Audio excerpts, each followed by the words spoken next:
School quality assessment and assurance framework, म्हणजे शालेय गुणवत्ता मूल्यांकन आणि विश्वसनीय आराखडा. Okay, school quality assessment and assurance framework, that is a scope. Assurance पुढे सर, पुढे सर, पुढे येते सर. पुढच्या याच्यामध्ये पूर्ण तुम्हाला तो येईल.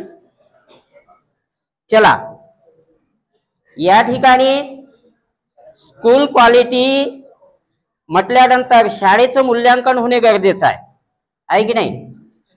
यापूर्वी तुम्हाला एक पण अशा शाळेचं मूल्यांकन करण्याच्या संदर्भात आलेलं होतं शाळा सिद्धी.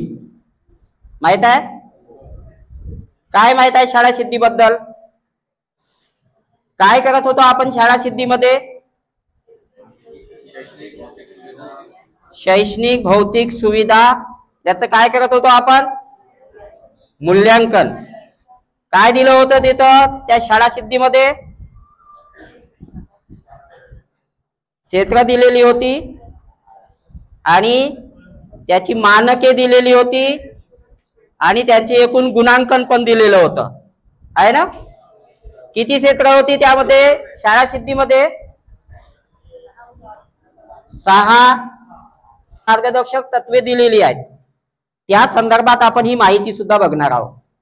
त्यानंतर शालेय गुणवत्ता मूल्यांकन व आश्वासन आराखडा, मी जो म्हटलो ना scope, school quality assessment and assurance framework, तोच म्हणजे शालेय गुणवत्ता मूल्यांकन व आश्वासन आराखडा. जो अशुरन्स म्हटलं होतं तो आहे आश्वासन. ओके, शालेय गुणवत्ता मूल्यांकन अहवाल प्रपत्र समजतील. मग शाळेचे जे गुणवत्ता मूल्यांकन भरणार आहोत, जसं शाळा सिद्धीचा प्रपत्र होता, त्याची 7 क्षेत्रे दिली होती आणि प्रत्येक क्षेत्रात त्या मानक विधानांची विभागणी केलेली होती. त्याच पद्धतीने या स्क्वॉप मध्ये सुद्धा काही क्षेत्र दिलेली आहेत, त्यांची उपक्षेत्र दिलेली आहेत, मानके दिली आहेत आणि त्याचे एकूण गुणांकन कसं करायचं तो सुद्धा आराखडा या संदर्भात आपण समजून घेणार आहोत. नंतर प्रशिक्षणार्थी शाळेने करावयाचा सुधार विकास योजनेसाठी आकृतीबंध. पुढचं सर, राष्ट्रीय शैक्षणिक धोरण 2020 आणि शालेय गुणवत्ता मूल्यांकन NEP 2020 मध्ये असे एक आदर्श मार्गदर्शक तत्वे सांगितले आहे की शाळेचं मूल्यांकन करत असताना शाळा सिद्धीमध्ये साधारणतः आपण भौतिक विकासावरती त्याचा जास्त भारांश होता, परंतु यामध्ये शालेय गुणवत्ता आणि अभ्यासक्रम विकसन यामध्ये जास्तीत जास्त भारांश या स्कॉप मध्ये दिलेला आहे. हा थोडासा अंशतः बदल त्यामध्ये झाला. पुढे किती भारांश आहे ते आपण बघणारच आहोत. आणि या मार्गदर्शक तत्वांचा तुम्ही जर NEP 2020चा GR वाचले तर त्याच्या 85.5 वरती हा स्कॉपच्या संदर्भात संपूर्ण माहिती दिलेली आहे. ते तुम्ही तुमच्या संदर्भासाठी वाचू शकता. पुढचं, शालेय गुणवत्ता मूल्यांकन आराखडा, याची मार्गदर्शक तत्वे काय आहेत? वास्तववादी व अंमलात आणता येण्यासारखी मानक विधाने.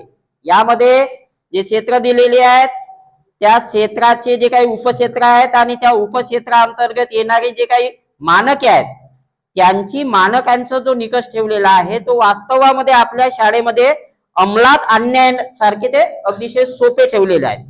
त्यानंतर विद्यार्थी हा मूल्यांकन आराखड्याच्या केंद्रस्थानी. शाळा सिद्धीमध्ये शाळेचा भौतिक विकास हा केंद्रस्थानी होता. त्याच्यामध्ये शाळेमध्ये काय काय भौतिक सुविधा आहेत याचं मूल्यांकन करून आपण विद्यार्थ्यांचं सुद्धा मूल्यांकन होत होतं गुणवत्तेचं, पण त्याला भारांश कमी होता.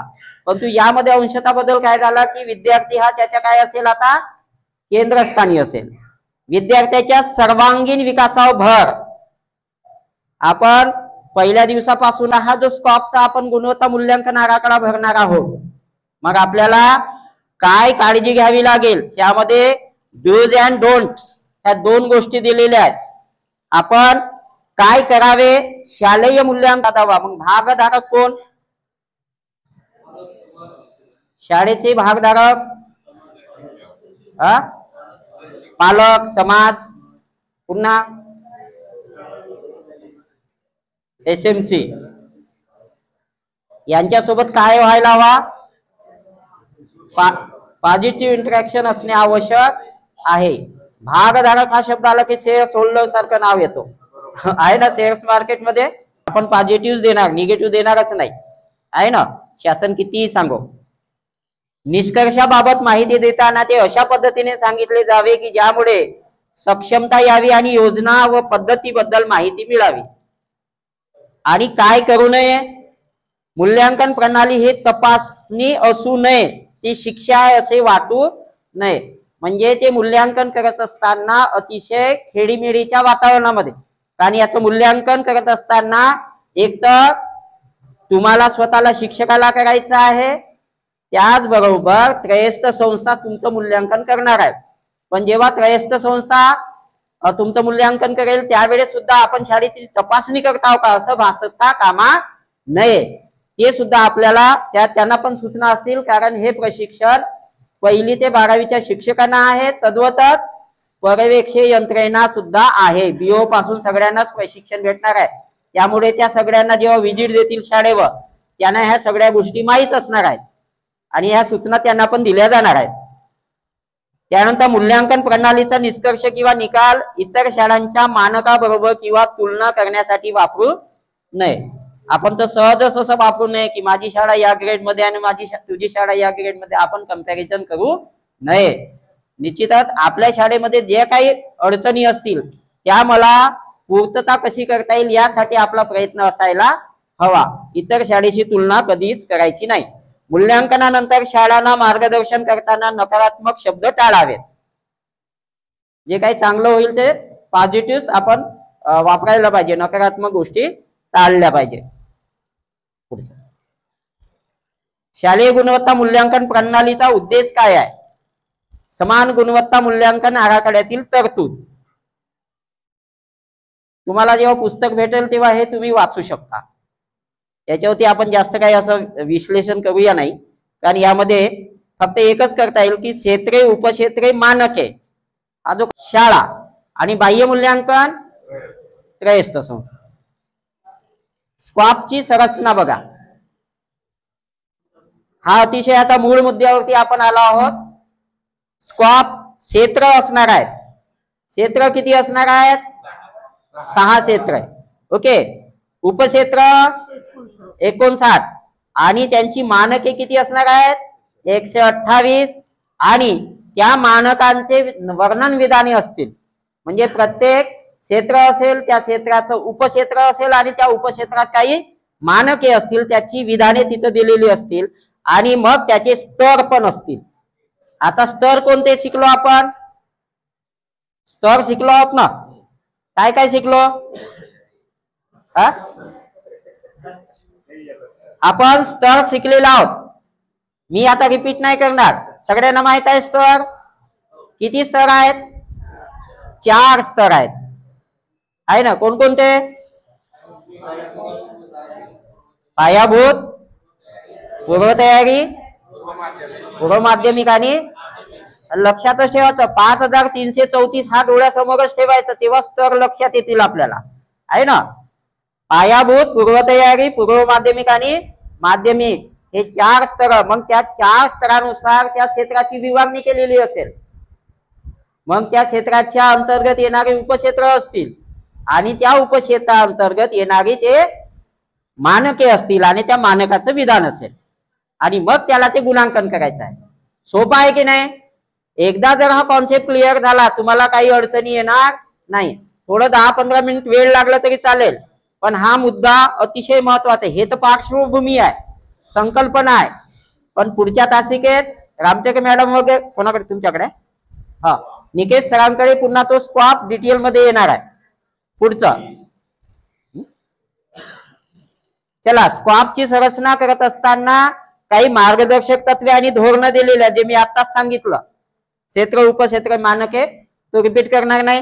त्याचे पुरावे, मग त्याचे पुरावे तुम्हाला जोडावं लागणार आहे, दस्तावेज. ते पुढच्या याच्यात येणार आहे. पुढचं क्षेत्र 6 आहे, पुढचं आहे ते डिटेल पुन्हा सांगणार आहेत.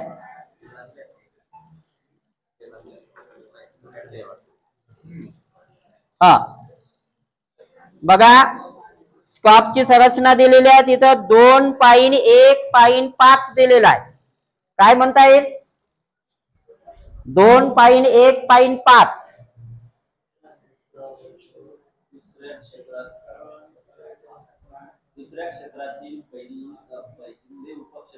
हा शाबास. क्षेत्र 2 आहे म्हणजे दुसरा क्षेत्र, त्या दुसऱ्या क्षेत्राअंतर्गत पहिला उपक्षेत्र आणि त्या पहिल्या उपक्षेत्राअंतर्गत 5वं मानक. ओके. मग आता इथं मानक काय दिलाय? शाळा आणि शालेय व्यवस्थापन यांना सहाय्यभूत होण्यासाठी संगणक व ICT सुविधेचा वापर केला जातो. बघा हा एक काय मानक विधान आहे. मग आता मानक विधान काय म्हणते की ते शालेय व्यवस्थापनाला सहाय्यभूत होण्यासाठी त्यामध्ये काय असायला पाहिजे? ICT असायला पाहिजे, इन्फॉर्मेशन अँड कम्युनिकेशन टेक्नॉलॉजी, आहे की नाही? ते ICT असेल, त्या सुविधेचा वापर करण्यासाठी मग त्याचे स्तर दिलेले आहेत. बघा स्तर दिलेले आहेत. पहिला आहे प्रारंभिक, प्रगतशील, प्रगत आणि प्रवीण. बघा तुम्ही कदाचित एक नाव आलं होते पंथी, दिवा, असे नाव आले होते का? कुठे शिकलो आपण ते? फुलोरात शिकलो आहे ना? मेसराम सर फुलोरात ना? नव्हे, फुलोरात नव्हे, पण मला वाटते कुठल्या तरी प्रशिक्षणात विद्यार्थी यांच्या उपयोगासाठी पुरेशा प्रमाणात संगणक व ICT सुविधा उपलब्ध आहे. ही झाली प्रारंभिक साठी. पण आता त्याचा स्तर काय म्हणते? थोडस वाढवलेला आहे. ICT तर आहे, पण त्याचा अध्ययन अध्यापनात काय करायचा करतायत म्हणताय? वापर. मग प्रगत मध्ये काय असेल? ई साहित्याचा वापर करतात. आणि प्रवीण मध्ये काय असेल? ICT सुविधेचे बळकटीकरण आणि त्याची देखभाल दुरुस्ती. आता देखभाल दुरुस्ती केव्हा होईल? शाळेत उपलब्ध असेल तेव्हाच ना. म्हणजे विद्यार्थी नोंदी किंवा शालेय वेळापत्रक तुम्हाला त्याची पुरावा द्यावा लागेल. कशाचा? ICTचा अध्ययन अध्यापनात वापर करतात म्हणून त्याच्या नोंदी. त्यानंतर ई साहित्य अभ्यासक्रम. समजा तुमच्या जर शाळेत ICT लॅब आहे, तर तुम्ही जेव्हा कोणता तो ई साहित्याचा वापर करता, तेव्हा ई साहित्याचा अभ्यासक्रम किंवा वेबसाईट किंवा SMS सुविधा वगैरे आहे का ते बघावं लागेल. या पद्धतीचा बदल या स्कॉप मध्ये होत आहे. पुढचं चला, कामगिरी संरचना. काही अडचण आहे का? काही कशा अवस्थेत आहे प्रारंभिक मध्ये असेल तर? प्रारंभ म्हणजे यंत्रणा सुरुवातीच्या रचनात्मक कार्यामध्ये आहे, कार्य सामान्यतः सुधारात्मक आहे. आता म्हणजे त्याच्यात काहीतरी थोडीशी सुधारणा झाली आहे. पुढचं आहे दस्तऐवजीकरण केलेली आहे. म्हणजे जे एव्हिडन्स म्हणतो ना, ते पुरावे आहेत, म्हणजे तुम्ही त्या प्रगत मध्ये आहात. आणि शेवटचा प्रवीण मध्ये प्रशासन आणि नेतृत्व, उत्तरदायित्व, जबाबदारी, स्वमूल्यांकन, या सर्व गोष्टी जो आपण म्हटलं ना विद्यार्थ्याचा. चला, स्कॉपची क्षेत्र संरचना कशी असेल? पहिला क्षेत्र आहे अभ्यासक्रम, अध्यापन पद्धती आणि मूल्यमापन. या क्षेत्राला किती टक्के भारांश आहे? 40%. आणि हा 40% भारावून शाळा सिद्धीमध्ये भौतिक सुविधेला होता. बघा हा थोडासा बदल. निकेश सर 40% भारांश असणार आहे. कशावरती? पहिल्या क्षेत्रावरती. ओके, हा झालेला बदल नोंदवून ठेवा, तुमच्या कामात येईल. त्यानंतर दुसरा क्षेत्र आहे भौतिक साधने सुविधा. शाळा सिद्धीमध्ये सुद्धा भौतिक सुविधेवरती होतं, पण त्याला भारावून जास्त होता. आता इथं याला 10% वेटेज दिलेला आहे. तिसरा आहे मानवी साधन स्त्रोत व शालेय नेतृत्व. यामध्ये तुम्हाला 20% भारांश आहे. चौथा आहे सर्व समावेशक धोरण. जे आपण इन्क्लुझिव्ह एज्युकेशन म्हणून जे कॉन्सेप्ट शिकली, तुमच्या शाळेचं त्या बाबतीचं धोरण काय आहे याचं मूल्यांकन करत असताना त्याला आपण 10% भारांश दिला. नंतर व्यवस्थापन आणि प्रशासन, तुमच्या शाळेचं व्यवस्थापन कसं आहे आणि प्रशासन कसं आहे याच्यावरती तुम्हाला 10%, आणि त्या शाळेमध्ये काही लाभार्थी योजना राबवल्या जातात त्याचं काही समाधान झालं आहे का त्यावरती 10%. अशा पद्धतीने तुमचा पूर्ण 6 क्षेत्रावरती हे गुणांची विभागणी असेल. आणि मग शालेय सुरक्षा आणि पडताळा सूची याच्यावरती सुद्धा फोकस केलं, पण त्याला वेटेज दिलेलं नाही. तर याच्यातच अंतर्भूत असेल एखादा मुद्दा वगैरे. क्षेत्र क्रमांक 1 जे आपण क्षेत्र पाहिले ना, त्या क्षेत्र क्रमांक 1 अभ्यासक्रम, अध्यापन शास्त्र आणि मूल्यमापन हा पहिला क्षेत्र आहे स्कॉप मधला. मग स्कॉप मधल्या त्याविषयी थोडक्यात माहिती आपण पाहूया सर्वाचा. या क्षेत्रात अभ्यासक्रम, अध्यापन शास्त्र आणि मूल्यमापन धोरणाची काही वर्णने दिलेली आहे. त्यात संबंधित अभ्यासक्रम, अध्यापन शास्त्र आणि मूल्यमापन, तर यामध्ये तुम्हाला थोडक्यात काय दिलंय, त्या क्षेत्रात तुम्हाला अभ्यासक्रम आणि मूल्यमापन याची धोरणे, याची काही विधाने असतील. संबंधित अभ्यासक्रम आणि शिक्षकाचे विषय ज्ञान, बघा याला फोकस करा. संबंधित अभ्यासक्रम आणि शिक्षकाचे विषय ज्ञान किती आहे त्याच्यावरती सुद्धा या क्षेत्रामध्ये गुणदान आहे. आता आपल्याला असं राहून चालणार नाही, तर तुमच्या शाळेमध्ये जेवढे जेवढे काही संदर्भ ग्रंथ आहेत शालेय शिक्षणाच्या संदर्भात त्याचा साठा तुमच्याकडे असायला पाहिजे.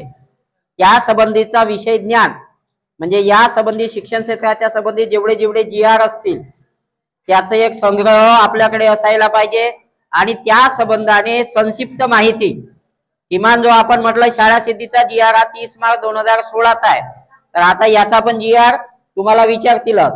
स्कॉपचा GR आलेलाच आहे, पण तो माहिती भरायच्या पूर्वी ही माहिती समजून घेणे अतिशय आवश्यक आहे. दुसरा आहे गाभा घटक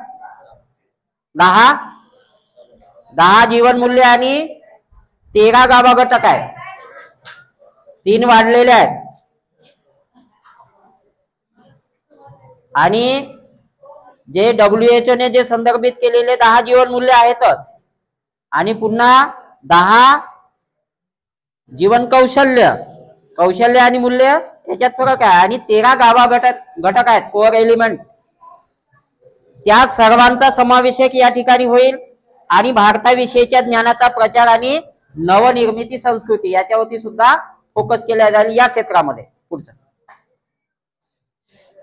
क्षेत्र क्रमांक 1 मध्ये दुसरं दिलेलं आहे, त्याचं कसं असेल, अभ्यासक्रम नियोजन. बघा मग आता पहिल्या क्षेत्रामध्ये आपल्या अभ्यासक्रमाचे नियोजन म्हणजे आपलं वार्षिक नियोजन, हे उपघटक आहे. जे आपण आता क्षेत्र 1 म्हटलं, आपण उपक्षेत्र म्हणतो ना, जसं 6 क्षेत्र दिलेले आहेत आणि 59 उपक्षेत्र आहेत. मग त्याच्यामध्ये 4 स्तर केलेले आहेत. बघा मी स्तरानुसार गुणांकन म्हटलं ना, पायाभूत, पूर्वतयारी, पूर्व माध्यमिक आणि माध्यमिक. मग त्याच्या स्तरानुसार पायाभूत साठी 35 मानके असणार आहे. किती? 35. कोणासाठी? पायाभूत. पण क्षेत्र कोणता? पहिल्या क्षेत्रासाठी 35 मानके, जे काही आपण म्हटलं ना 128 मानके, त्यापैकी 35 मानके यांच्यासाठी असतील. बघा वर्ग खोल्या, शिक्षक आणि विद्यार्थी यांचा